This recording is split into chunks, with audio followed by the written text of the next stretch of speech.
이제 간접적으로 또 점도 봐주신 걸로 제가 알고 있는데 네. 그 점도 이렇게 어떤 사주를 보고 봐주신 건가요? 점이라고 하긴 좀 그렇고요. 네. 이제 저희는 이제 사주 운명을 봐준다 이렇게 말씀을 드릴 수가 있어요. 그러니까 점이라고 하는 거는 뭐 내가 어떤 상황에 처해 있는데 이게 될까요 안 될까요? 이게 그렇죠. 그런 거잖아요. 네네. 근데 원장님께서 보시는 거는 그 사람이 정자 난자가 맺어졌을 때 이미 생명체가 탄생했을 때 그때부터의 사주를 쫙 풀어주세요. 그 사람의 기운을.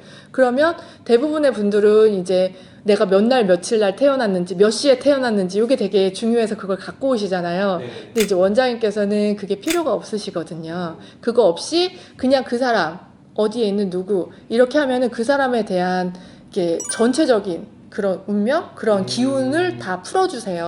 어떠한 사람인지. 근데 이제 생년월일이라는 거를 이제 부수적으로 이렇게 철학 이런 걸로 해서 같이 이렇게 무시를 못하는 이유는 뭐냐면 정자 난자가 맺어져서 엄마 뱃속에서 9달, 10달을 있다가 탄생을 하죠. 그렇죠. 그러면 그 태어나는 시점에 어떠한 기운을 맞았느냐에 따라서 그 사람의 이런 성격적인 옷을 입는 거죠. 성격이랑 운명의 옷을. 근데 그게 이제 어떠한 음양오행의 기운과 맞물려서 이 사람이 어떻게 살아가느냐에 옷을 입느냐가 이제 사주팔자라고 보는 거거든요. 그래서 원장님께서는 이 사주팔자보다 그 사람이 타고난 기운이 어땠고 이 기운을 어떻게 하면 어떤 쪽으로 가면은 이 기운이 좋게 되는구나 다 간파를 하셔서 그 옷을 벗겨주고 애군을 다 벗길 순 없죠. 근데 내 몸을 쳐가지고 병원에 입원할 거를 그냥 손가락 베이는 걸로 액땜을 해갈 수 있단 말이죠. 그렇게 운을 비껴가는 거예요. 안 좋은 기운들을.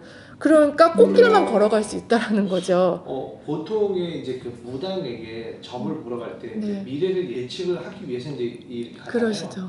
근데 그거하고 어떤 차이점이 또 어떤 게 있나요? 원장님은 신점이 아니고 영의 기운으로 보시는 거예요. 그러다 보니까 신점을 하시는 분들은 뭐 조상님 뭐 누구 해가지고 이렇게 맞춘다라고 얘기를 하죠. 근데 그렇게 구체적으로 뭐 이렇게 하나를 풀어가면 이거 하나 풀면 또 풀어야 돼요. 또 풀어야 돼요.